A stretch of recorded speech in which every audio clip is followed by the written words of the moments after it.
রোববার সকালে জুলাই-আগস্ট আন্দোলনে যাত্রাবাড়ীতে তাইম হত্যা মামলায় সাবেক পুলিশ কর্মকর্তা তানজিল আহমেদ ও আবুল হাসানকে আন্তর্জাতিক অপরাধ ট্রাইব্যুনালে হাজির করা হয়। শুনানি শেষে আগামী 15 জুন এই মামলার তদন্ত প্রতিবেদন দেওয়ার নির্দেশ দেন আদালত। পরে চিফ প্রসিকিউটর তাজুল ইসলাম জানান, গণহত্যা মামলায় শেখ হাসিনার বিরুদ্ধে অভিযোগপত্র প্রায় চূড়ান্ত।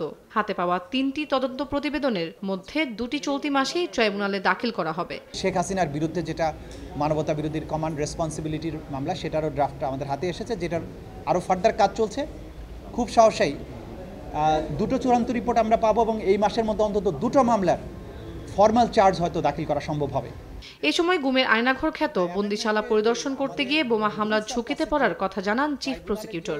বলেন, ট্রাইব্যুনালের বিচার নিয়ে চলছে বহুমুখী ষড়যন্ত্র, তবে সব বাধা পেরিয়ে বিচার কাজ এগিয়ে যাবে। গঠিত হবে দ্বিতীয় ট্রাইব্যুনাল। টিএফআই সেল বলে যে সেলটা ছিল, সেটার ভেতরে যেটা ভূগর্ভস্থ অনেকটা বলা যাবে, সেমি ভূগর্ভস্থ সেলগুলো আবিষ্কার করেছে।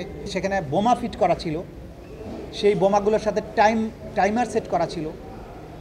আমাদেরকে অ্যাপারেন্টলি বোঝা যায় যে এই ইনভেস্টিগেশন করতে যারা গিয়েছেন তাদেরকে হত্যা করারও চেষ্টা করা হয়েছিল।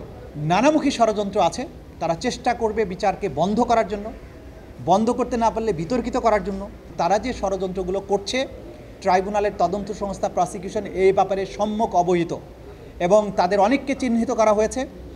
যারা এগুলো করার চেষ্টা করবেন তারা ব্যর্থ হবেন, তাদেরকে আমরা মেসেজ দিতে চাই। কোনো রকমের স্ক্যান্ডাল ছড়িয়ে বিচার প্রক্রিয়া বাধাগ্রস্ত করা যাবে না। এর আগে চাংখারপুলে গণহত্যায় নাসিরুল ইসলামকে 10 এপ্রিল ও সাভারে এপিসি থেকে মরদেহ ফেলার ঘটনায় সাবেক এপিবিএন সদস্য সোহেল মিয়াকে 13 এপ্রিল জিজ্ঞাসাবাদের নির্দেশ দেয় ট্রাইব্যুনাল। এছাড়া ফার্মগেট এলাকায় নাফিজ হত্যা তদন্ত প্রতিবেদন জমা দিতে হবে 6 জুন। তন্দ্রা তারুণ্য, দেশ টিভি, ঢাকা।